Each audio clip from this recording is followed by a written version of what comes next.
Makin melemahnya laju pertumbuhan ekonomi Indonesia, yang hingga kuartal 1 2025 meninggalkan level standarnya selama ini di kisaran 5%, yakni menjadi hanya 4,87% secara tahunan atau year on year.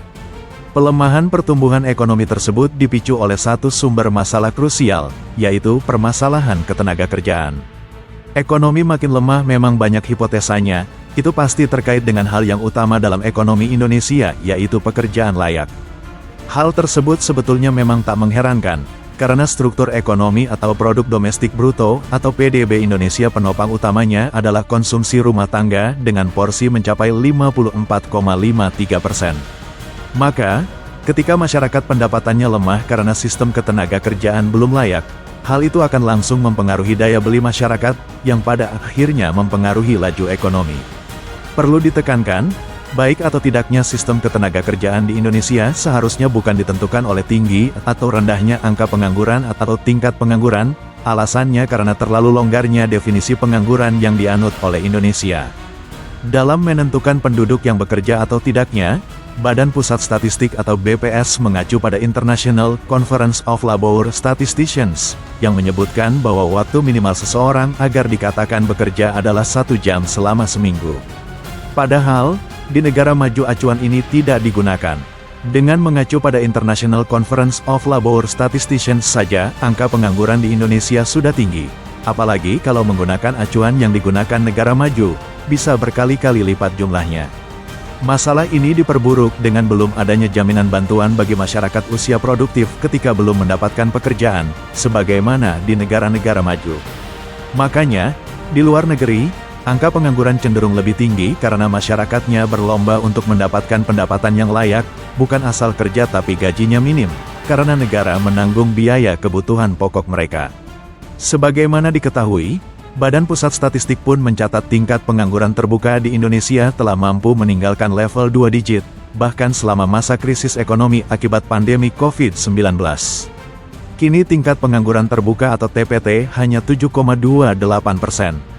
Kalau di luar negeri, terutama di negara maju, bisa jadi pengangguran jauh lebih tinggi daripada di Indonesia, karena mereka masih mampu ketika menganggur, karena ada yang bayar yaitu negara.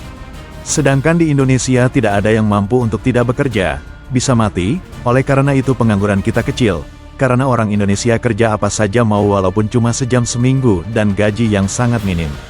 Oleh sebab itu, yang perlu dirancang pemerintah saat ini adalah memperbaiki sistem ketenagakerjaan dengan fokus pada penyediaan pekerjaan yang layak, bukan yang penting kerja, supaya memastikan daya beli masyarakat kuat, hingga akhirnya perekonomian dapat terus melaju dengan cepat dan merata.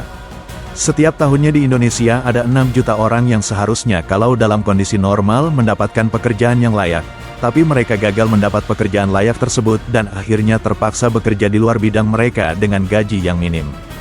Balik lagi, seperti yang saya tadi sebutkan, pada akhirnya bagi mereka yang penting kerja.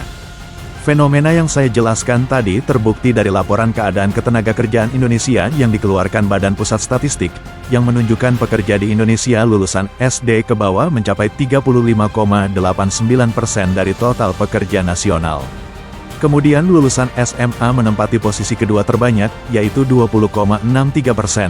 Lalu lulusan SMP 17,81% dan lulusan SMK 12,84%. Sedangkan lulusan sarjana dan diploma hanya mengisi 12,8% dari total pekerja aktif. Ini menandakan, semakin tinggi pendidikan, peluang terserap ke pasar kerja formal semakin sulit. Lulusan sarjana juga menghadapi persaingan ketat, mismatch keterampilan, hingga ekspektasi gaji tinggi. Tidak heran, angka pengangguran sarjana justru mengalami peningkatan ke 6,23%, lebih tinggi dari tahun lalu. Fenomena aspirasional mismatch dan reservation wage gap menjadi salah satu penyebab tingginya angka pengangguran sarjana. Banyak lulusan perguruan tinggi tidak mau masuk ke sektor informal atau pekerjaan teknis karena merasa tak sepadan dengan gelarnya. Mereka menunggu pekerjaan ideal atau pekerjaan yang layak, yang sayangnya sulit dan tak kunjung datang. Pada akhirnya para lulusan sarjana terpaksa masuk ke pekerjaan non-formal dan bersaing dengan 87% lulusan SD, SMP dan SMA sederajat untuk sekedar mendapatkan pekerjaan, meskipun dengan gaji yang minim. Pekerjaan yang layak bagi rakyat Indonesia masih jauh dari harapan, rakyat masih harus rela untuk berpikir yang penting kerja, meski dengan gaji yang minim. Silahkan share video ini dan berikan komentar kamu. Subscribe channel ini dan terima kasih sudah menonton video ini.